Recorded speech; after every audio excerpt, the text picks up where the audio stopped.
How sweet it is, man. Well, welcome to Horizon and happy Mother's Day. Mother's Day 2024. This is amazing. Okay. I hope all of you moms and grandmoms by now, I hope you've had like breakfast in bed and like a foot massage, right? I know it happened in our house. No, not really. Maybe you got one of those cute little cards, that was written in crayon from your husband, right? He's just trying to save a few bucks, cut him a little slack. But man, we are just glad you're here. We're so excited to celebrate moms today and to say, hey, we see you. Okay, we see the sacrifices you make every day, every moment.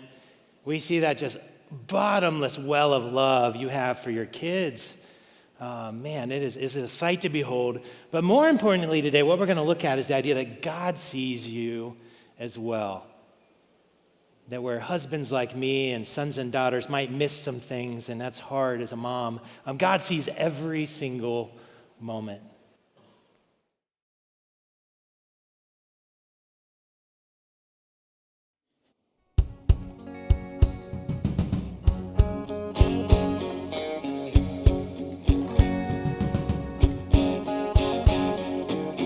Go stop your crying, it'll be alright.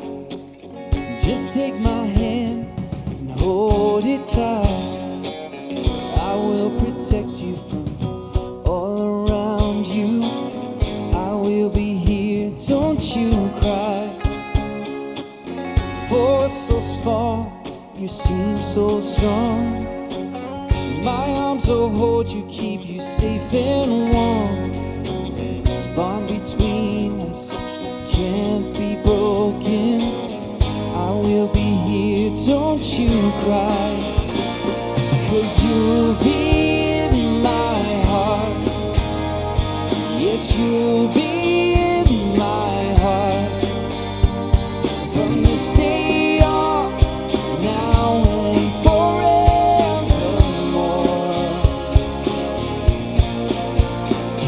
Yes, you'll be in my heart. No matter what they say, you'll be here in my heart, always.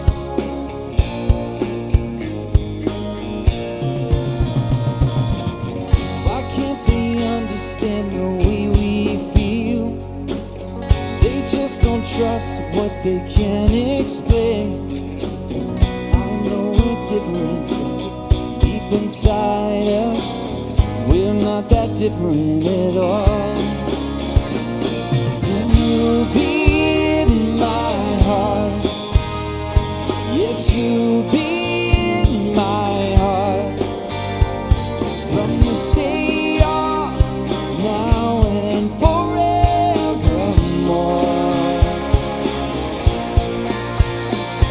Don't listen to them, 'cause what do they know? We need each other to have to hold. They'll see in time. I know when destiny calls, you must be strong. I may not be with you, but you got to hold on. They'll see in time. I know we'll show them together, 'cause you'll be in my heart. Believe me, you'll be in my heart. Stay on now and forever.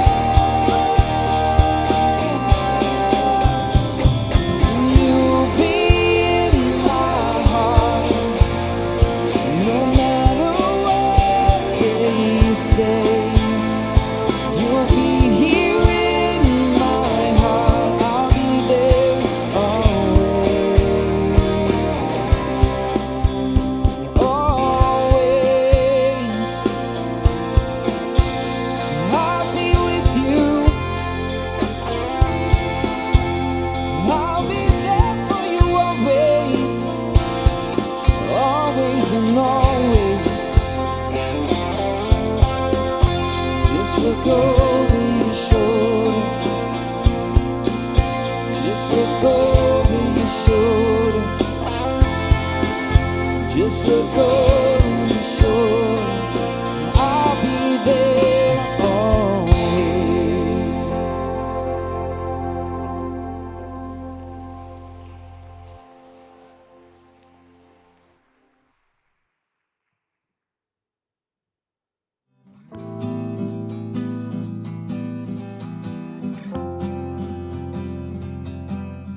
I'm a perfectionist, and so that's hard with kids.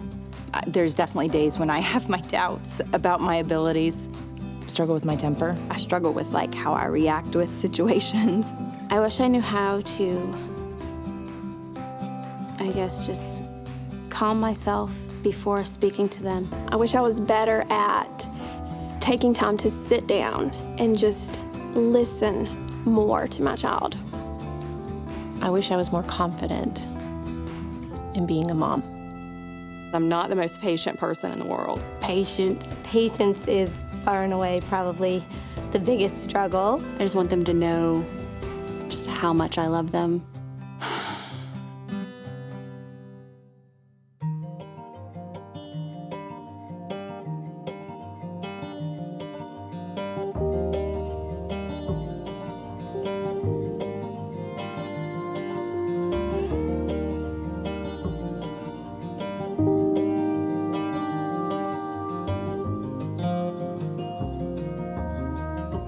My mom is totally awesome.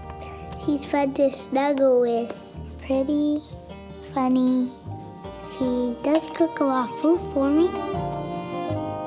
She's just unique. That's why I love her so much. We go on dates together. Like, we go shopping. She loves me a lot. I have a lot of favorite things about my mom. We like to watch movies together and color and stuff. We go to church together, we volunteer together. She is like my heart, I guess you could say, because she's that close to me. My favorite thing is to jump on the trampoline with my mom. That's my most favorite thing, to go up high. We like get ice cream or something and like you go to the nail salon and have fun. My mommy's my hero. She's pretty and beautiful. She is my hero. She just will care about me and just always love me forever. She's the best. That's so awesome. I always seem to focus mostly on the negative, and I guess I can walk out here and say that I'm doing something great and that my child is viewing me in totally different lenses as I would view myself. So that's inspiring. This is my calling. This is my job. This is what I love to do, and I will do it better and with love each and every day because those kids count on me and they love me for what I'm doing.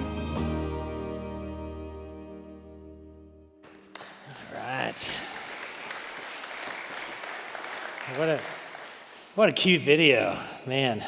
Well, the Phil Collins song that we started our morning with, I think that just conveys the heart of a mom so well. This deep and beautiful heart. And friends, seeing a mom in her element, a mom in the wild, okay, a mom momming, that is like that is a beauty to behold, okay? Like that is more magical than the eclipse we got all excited about a few months ago, right? That's more magical than the aurora borealis or whatever it's called that I have yet to be able to see. I don't know if anybody else saw that the last couple nights. That a mom in the wild is just it's a mythical, magical creature, okay? Because moms have like octopus arms. Have you ever noticed that? They have like so many arms and hands that they can be like holding a baby while sending a work email, while doing their hair and looking fabulous, right? While finding their husband's socks, you know? Like it's crazy. They got octopus arms. They have the eyes of an eagle where mom can glance down in a diaper bag in a millisecond and spot a binky that's buried beneath like a mountain of goldfish cracker dust, you know? And she's like, pulls out the binky, you know, in no time at all. They're mythical, they're magical. And God's given moms these hearts of gold, these hearts that have a bottomless well of love for their kids, sometimes in spite of their kids, right? And surely, friends, surely you and I, us husbands, sons, daughters, friends, surely we've done a great job of making moms feel seen and appreciated, right, and valuable today, right? Like one day a year, we got that covered, and I'll manage for about 4 hours at like a B- level, okay? But the other 364 days, apparently we're not doing so hot. A study was done in 2023 of 3,600 moms, okay, and here are our results. That 79% of moms feel invisible as mothers, and 95% feel unappreciated, unacknowledged, or unseen in their role. And 96% feel expected to put themselves last and self-sacrifice, and 99% experience societal pressure to do it all and to be it all. And man, those are some alarmingly high statistics, but I think they're very understandable as I think about them. That if you imagine being a stay-at-home mom, man, how easy would it be to feel invisible? Right? Or you think of a career mom who's trying to balance both the boardroom and the PTA room and managing her home. How easy would it feel to be pressured to do it all and to be it all? Or you think of the real heroes in momming, the single moms. Like they're trying to do all of that. The stay-at-home mom, the career mom, the in-between mom, they're doing it all at the same time. Like all four of those have to just be pegged to 100% in the life of a single mom. And unfortunately, I think schmucks like me, we don't always do the best job of being like, hey, you're killing it, honey. You know, that sometimes it's easy to overlook that for 364 days a year. But do you know, moms, who doesn't miss a single second of your sacrifice? Who doesn't miss one moment of your love? Who 24 hours a day, 7 days a week, 365 days a year, he misses nothing. It's the God of the universe. That God doesn't miss any of it. Okay, and today I want to remind you of just 4 ways that God sees you as you're living out your motherhood. And the first is this, that God sees your labor of love. And I love those 3 words to describe momming, okay? I think they're like the best 3 words, labor of love. And they sound like a Taylor Swift lyric a little bit. But did you know that comes from the Bible? Labor of love. And we're going to look at a verse in Hebrews, okay, Hebrews 6:10. And I want to unpack it slowly, okay, because sometimes I think I hear a Bible verse and it sounds nice, and I'm like, oh, I could put that on like a Hallmark card. It's so pretty, but it's in one ear and kind of out the other. And I want to put the card in neutral here and kind of sit in a couple of moments, okay, with this verse. So let's see how it starts. It says, for God is not unjust too. Okay, so it's setting up the idea of like, whatever God is about to do, if he didn't do it, it would be an injustice, okay? It would be tragic. And God is both good and just. So he's saying, hey, if I did this thing, it would be horrible, okay? So I'm not that unjust. Well, what's he talking about? God is not unjust too. Forget your work in labor of love. And moms, I know that word work resonates, because that is every single minute of every single day that you are working for your family, for your kids. But I think we have a weird relationship with the word work in our culture, right? We all know we have to work. We all know, we hopefully find work fulfilling and all of that. But also at the same time, we really look forward to Friday where we can put work behind us for a few days, right? Well, what I love here is the Bible does this thing where it'll give us a word or a concept, and then it'll give us a deeper understanding of that. Okay, that God's saying, hey, not only do I not forget your work, this thing that you're not quite sure how you feel about it, but I don't forget your labor of love. And friends, if you think of labor, every relationship between a mother and child begins with some type of labor. Of course, a birth mother actually goes through labor. I'm sure you never forget that one, right? But an adopted mother, who we have some dear friends who've adopted internationally and domestically, an adopted mother goes through this many months long to years long process that's a labor. And a stepmom goes through the labor of her own as these two families become one, and all of the challenges that presents in their lives and in their family. That being a mom starts with labor. And as I think of our family, okay, we have 4 kids, and I've been in the hospital room for all 4 of their births, okay, and I don't need like a standing ovation or round of applause, I was glad to be there, put in my part, did all I could, and let me tell you, it looked like Becky was not having fun, okay? Just gonna throw that out there, because she is like sweating, still very ladylike, right? Still very elegant. There's pain and there's some screaming involved at moments, still very beautiful thing happening there. And there was times where it was so chaotic.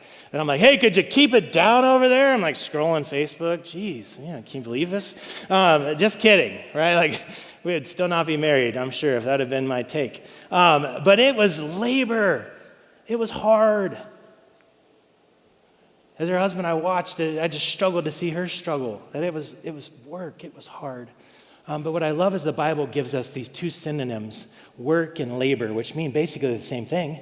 And then it gives us the motivation for labor. It gives us love. That all along, whether that labor was 14, 16 hours, or it was 2 to 4 hours, depending on our kid, what was motivating her was love. That she was thinking about that moment where they would hand her this 8-pound, 6-ounce little squishy, treasure from heaven to put on her chest. And moms, that is you. You are so good at laboring for your families, but you're so good also at having the motivation be love. And God's saying, hey, I'm not going to forget that. But let's finish the verse here. I turn awkwardly around. For God is not unjust to forget your work and labor of love, which you have shown towards his name. And here it gets a little curious, right? Because you might be like, you know what? I don't remember changing any diapers in the name of Jesus, right? Like, in the name of Jesus, I changed this diaper, right? Like, you probably don't remember that. I don't think that's what it means. But there's this really cool moment, okay, that Jesus describes in Matthew, all right? In the equipping service, we're in Matthew right now. And in a few months, we'll be in Matthew 25. And he says this, and he's talking about loving and serving. He says, and the king will answer and say to them, assuredly, I say to you, inasmuch as you did it to one of the least of these, my brethren, you did it to me. So let's pump the brakes there for a second. I want that to sink in. So Jesus is saying, hey, when you serve someone and you're expecting nothing back, they've got nothing to offer you back, it's purely an overflow of your love, you're doing it for him, for Jesus. Like, let that sink in. So moms, if you find yourself and you're changing that 9th diaper of the day, and you're like, it's not even noon. Like, how does so much come out of this tiny little creature? And don't shake, just hold and stare lovingly, okay? And you're just like, nobody's there to see those diapers. There's nobody applauding. And you're like, does anybody see? Does anybody care? Well, you're serving the God of the universe. That's a holy moment. Or maybe your kids are a little older. Like, we have a 3rd grader at home. And let's say, at night, we're like, you would love to sit down on the couch, watch some Netflix, maybe a little glass of wine, and instead you're helping your 3rd grader learn new math. Anybody have that fun joy of new math? Like, we're trusting you math professionals, okay, that you're not leading us off into a wilderness right now. But it is confusing, okay? It is like a 30-minute YouTube video to figure out how to help my 8th grader, or my 8-year-old, I'm sorry. It's even worse. Well, that moment, moms, that's a holy moment. Because you're not just serving your 8-year-old. Jesus is saying, hey, you're serving me. It matters. I'm not going to forget that. I'm not so unjust that I would forget when you serve me as you serve your kids. And let's finish the verse here. For God is not unjust to forget your work and labor of love, which you have shown towards his name, in that you have ministered to the saints and do minister. And I know you're probably thinking to yourself, hey, my kid's not exactly a saint, Ryan. Not going to be up for canonization anytime soon. And I get that. Okay, but what's interesting is the Bible says in Corinthians, Paul tells us that if you're a follower of Jesus, that you're called to be a saint. So if you have little ones at home right now, little kids or grandkids in your house, you are raising either little saints, if they're already following Jesus, or either little future saints. I mean, what a high privilege, what an amazing responsibility that we get entrusted to. And God's saying, hey, I see that. I see your labor of love. And then the next thing I want to encourage you with is God sees how you see the best in us, okay? Moms see the best in us. Like, you've never had a bigger fan of you than your mom, okay? Like, I promise. Like, your spouse may think you're pretty cool, you know? Your kids think you're whatever, is what I get from my teenagers, right? Like, but your mom like thought you hung the moon, thought you were the cat's pajamas, right? Like, fellas, I'll pick on us for a little bit here, okay? So we've been talking about the ladies. So fellas, remember junior high? Yeah, that was an awkward phase of life, right? Especially for guys like me, or more so like Chad. Like, we might not have been the coolest, most debonair fellas in the room. Like I still vividly remember wearing a pair of neon orange shorts and a neon green tank top at the same time, okay? And those are contrasting colors as far as I know. I was like a 9 out of 10 on the dork scale, okay? But you know what my mom would say to me? And maybe you'll be able to yell it out. She would say, honey, you're so handsome. Right? Like, to her, I was the most handsome little boy in the whole world. You know, that moms, you have this ability to see us not with rose-colored glasses, but with mom-colored glasses. That you see those little nuggets of gold in our hearts, and they might be mired under all kinds of stuff, but you can just see them. It makes me think of Nancy Edison, so mother of the great inventor Thomas Edison. In 1854, a letter comes home from Thomas Edison's school. Okay, and as the story goes, on the outside of the letter, it said, to be opened by your parents. So Nancy gets this letter, and she reads it initially to herself, okay? And this is what the letter said. It said, your son is addled, which is an old word for mentally deficient. We won't let him come to school anymore. Thomas Edison. And here's where a little bit of folklore maybe gets mixed with a little bit of factual history. We're not quite sure if she really does what some people think she does next, but there's stories out there about this. So here's how she reads it to Thomas. Your son is a genius. This school is too small for him and doesn't have enough good teachers for training him. Please teach him yourself. That the story goes that that's what she read to young Thomas. And we don't know where the truth really is in that. But what we do know factually, okay, we know that for sure Thomas Edison's school called him addled and said that they could no longer educate him effectively. And we do know that Nancy Edison takes Thomas and she home educates him for the next 10 or 11 years. And where the school district looked at him and they saw addled, she saw genius. Okay, because most historians now believe that Thomas Edison was dyslexic. And the school had no idea how to help him, how to lean into that, so they just threw their hands up. But not Nancy Edison. She saw the gold there in her little boy and she loved it. She nurtured it. She developed it. And as you all know, Thomas Edison goes on to have over 1,000 patents in his lifetime, patents on things like the incandescent light bulb, the movie picture camera, the microphone. Those little metal boxes in your pocket right now would not exist without Nancy Edison. That moms have the ability to see the best in their kids. And it's not just a cute little anecdotal story that I'm sharing, like, oh, that's so good, it makes me feel great.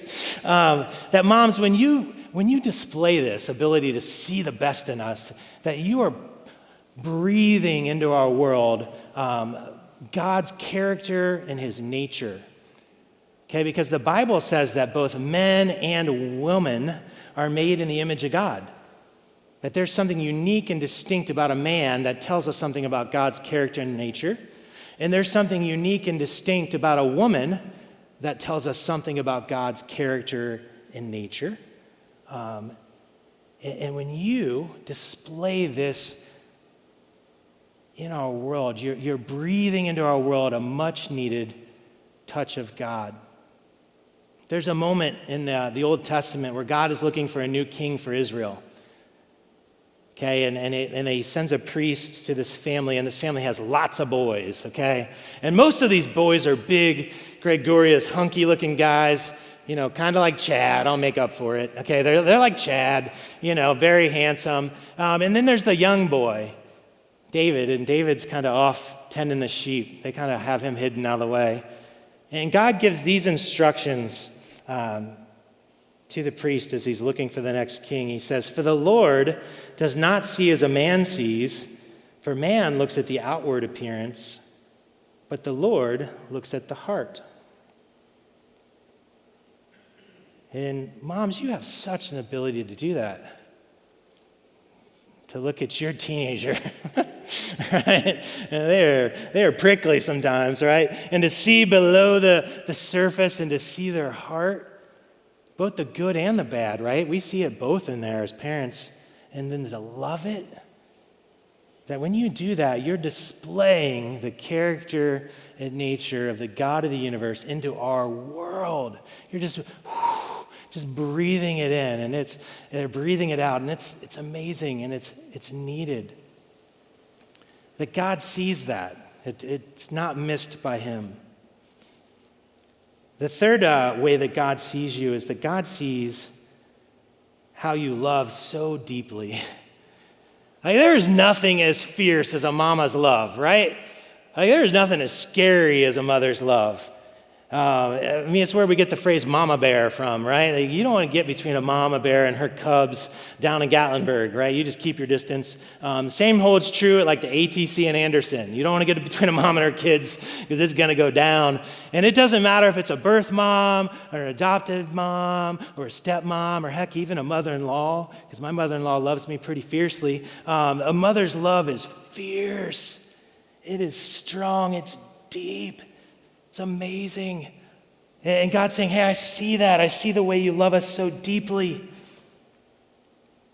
There's a really cool phenomenon I want to tell you about, okay? That moms, if you've ever carried a child in your womb, okay, there's a phenomenon called fetal microchimerism. Where about 6 weeks on, if you've carried a child in your womb, that baby passes cells through the placenta that enter into your bloodstream, and they get deposited into some of your organs. Your liver, your kidneys, your lungs, your brain, and your heart.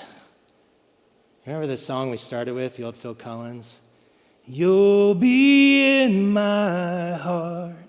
Right? Didn't you hear that, moms? And your heart was just like, oh. Maybe you've said that to your kids. Oh, you're always in my heart, honey. How cool that that's actually true. That whether you carried a child in your womb for 10 weeks or 40 weeks, some of their cells live on in your body. Blows my mind. But that's what makes this relationship between mother and child so special, so unique. And that's what makes today bittersweet for some of us, right? Because for a lot of us, our moms aren't just a phone call away anymore. And that's hard. It's really hard. My mom passed away 14 years ago, so I was 34, which feels much too young for that to happen, but I know it happens younger for many. My mom's name was Nora, and she was an unassuming and shy and gentle and quiet woman, but she was also strong and funny, and she was the hardest worker I've ever seen, and she was devoted, and she instilled in me a faith that I have today. And as she loved my brothers and I, she loved us in the same way she lived. It was kind of this again, she never loved loudly, but she loved deeply, if that makes sense. And I remember a story. Okay, so I got my first ministry job, and I'm heading to Athens County, Ohio, okay? And I go there, and I get sent there to do Young Life, all right, if you're familiar with that organization. And I leave all my family in Cincinnati. I leave my friends in Cincinnati. I leave Becky, who I'm dating at the time, in Cincinnati. And I go to Athens, and I go there just full of energy and vigor, right? I'm ready to kick Satan in the face in this new ministry that I've been called to. And for a couple of months, I'm doing that. I'm just crushing it. And then I start to get homesick, right? And it starts to get a little bit harder. And I'm having these phone calls with my mom where I think she's starting to hear that I'm discouraged. And I never vocalized this out loud to her or to really anyone that I know of. But in the moment, there's definitely this voice in my head of have I made a mistake? Should I just call it quits and head back to Cincinnati? Because this is hard. And then one day, and this is going to blow your mind if you're under 25, okay? But one day, this guy walks up to my townhouse. He's wearing all blue, kind of weird, he matches. He's got a hat on. He's got this bag on his shoulder, okay? And he pulls this envelope out of the bag on his shoulder, and he sticks it in this metal box on my house. It's crazy. I mean, do you remember when we had the audacity to mail each other written mail? I mean, crazy. Whew. My mom had mailed me a card. And I opened that card, and here it is behind us. It's a picture of a bulldog with a Winston Churchill quote. It says, never, never, never, never give up. I'm giving it the bulldog voice. And then I'm like, how does she even know, first off?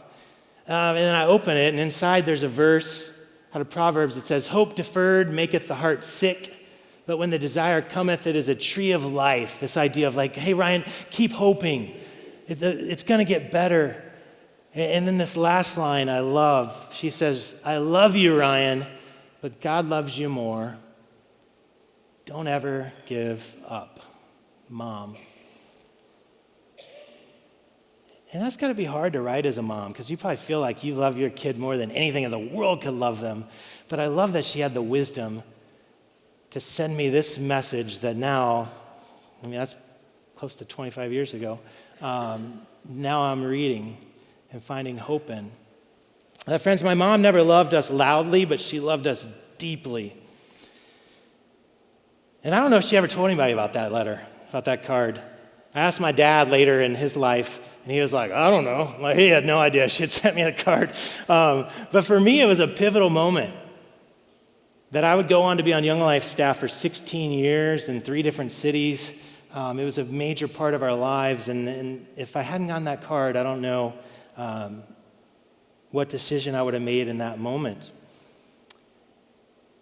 And it takes me back to Matthew. A few months ago, we were in Matthew 6, and Jesus is talking once again about serving and loving, and he says this. He says, but when you do a charitable deed, do not let your left hand know what your right hand is doing, that your charitable deed may be in secret, and your Father who sees in secret will himself reward you openly. So here's what I'm not saying. I'm not saying you should love your kids secretly, right? Make them think you hate them, but then really you love them. I'm not saying that at all. But I'm saying, hey, when you feel like this deep love you have for a mom, when you feel like it's a secret, because it feels like nobody sees it, right? It feels like nobody reciprocates it. It feels like it's not appreciated. It's not returned.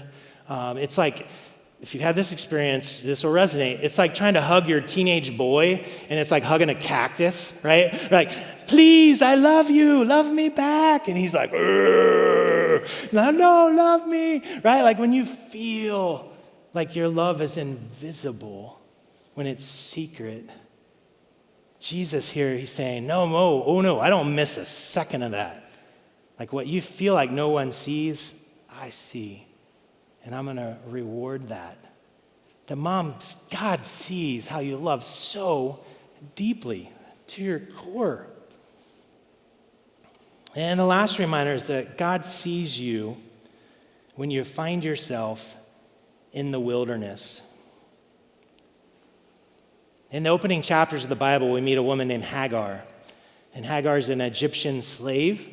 She's serving a powerful Hebrew couple. And through no fault of her own, no choice of her own, and in what is not God's will or intention, she becomes pregnant in this family. Okay, and as you can imagine, an existence that was already complicated becomes horrible quickly. Okay, and she's enduring all of hardship. She finds herself broken, uncertain of where to go, what to do. She is just overwhelmed. And at the end, just the end of all of her own energy and emotion. And there comes a day where it becomes too much, and she literally just heads off for the woods, right? She's like, I'm just getting out of this mess. And she runs into the wilderness, no preparations, no plan, no provisions. And who should she meet? She meets the God of the universe. That in the Old Testament, there are these moments where it says the angel of the Lord appeared, and they're very rare. And some of those times, even rarer, due to the Hebrew language and the capitalization, what we're reading is that Jesus appears in the Old Testament. There's several times, and this is one of those moments. And the angel of the Lord interacts with her, and he encourages her, he comforts her, he gives her direction. Hey, do this. I know you don't know what to do. Like, here's a great idea. And then he gives her hope. He says, that child growing in your womb, here's going to be his name. Here's what's going to happen out of his life. And there's this beautiful moment, okay? Remember, she's an Egyptian, a foreign slave in another country and culture. She's the bottom rung of the ladder, unfortunately. And there's this moment where she does a thing that no other woman in Scripture does, that she gives God a name. It says, then she called the name of the Lord who spoke to her, you are the God who sees. That think about how invisible this woman must have felt, how forgotten. She had been wronged. She feels like no one in the world cares, no one in the world sees. She just heads off into the wilderness. And then out of nowhere, she has an encounter with God, and she says, you see me. Holy cow, like somebody sees me, and it's not even who should see me, my family. It's you. Like, you see me. And moms, I know you probably haven't been tempted to just like head off into the woods one day. You know, you're like, that's it, kids, I've had enough. Running into the wilderness and never coming back. I know that's probably not been a temptation. But I do know that there are some hard moments in being a mom where you don't know what to do. Life's been unfair. There's despair and brokenness in a similar way as Hagar. And you can't quite run off into the wilderness of our world, but you run off into the wilderness of your heart, right? You're like, I'm just out of here. I'm ready to check out. And here's what I want you to see is that is right where Jesus wants to meet you. Okay, right there, right in that wilderness moment. Okay, and it gets even better. That Hagar gives him his name, and then she continues. She says, you are the God who sees. So there's his name. It's El Roy, if you're ever wondering. E-L and then R-O-I. Not from the Jetsons, just El Roy. And then she says, you are the God who sees, for she said, have I also here seen him who sees me? That there's this back and forth nature that starts between the creator and the creation, the father and the daughter, where it's one thing for God to see us, he sees all of us. But the relationship with God is when we see him back, right? That's where the connection is made, that he's not a voyeuristic God just watching us like it's some reality show, that he longs for connection. And in that connection is where she finds healing, where she gets comfort, direction, purpose, and hope for the future. So moms, I don't know where you are on the motherhood journey. I don't know if you've longed to be a mom your entire life and that never came to fruition.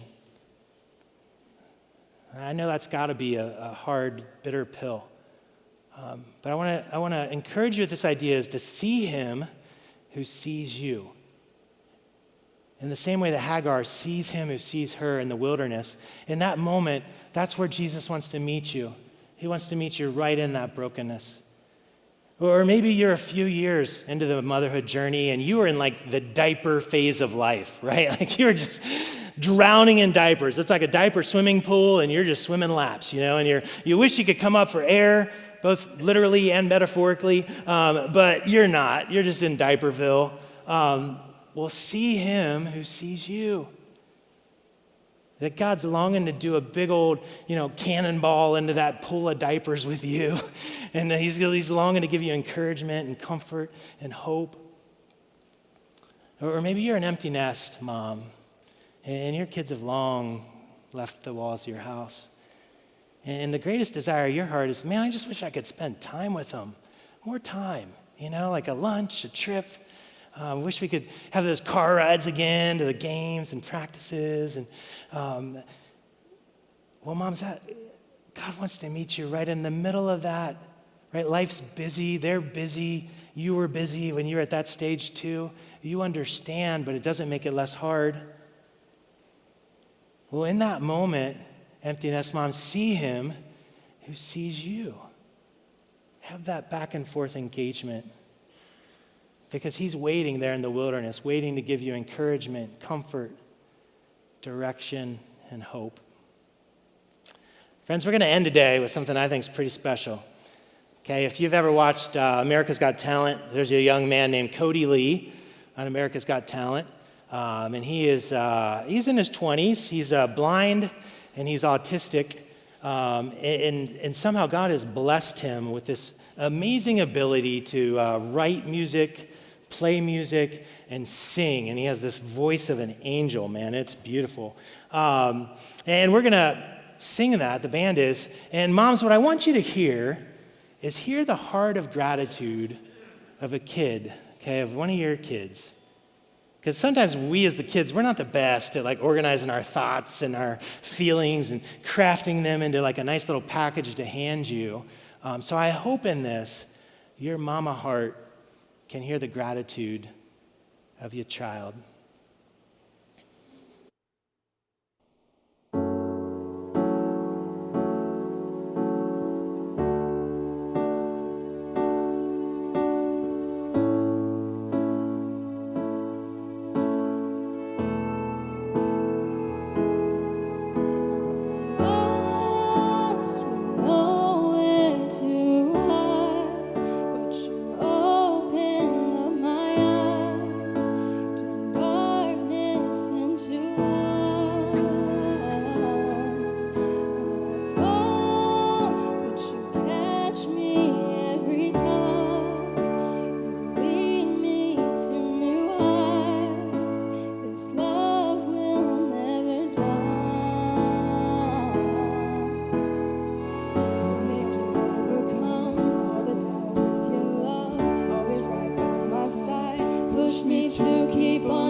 She's one of my babies, Well, moms, man, look to him, see him who sees you.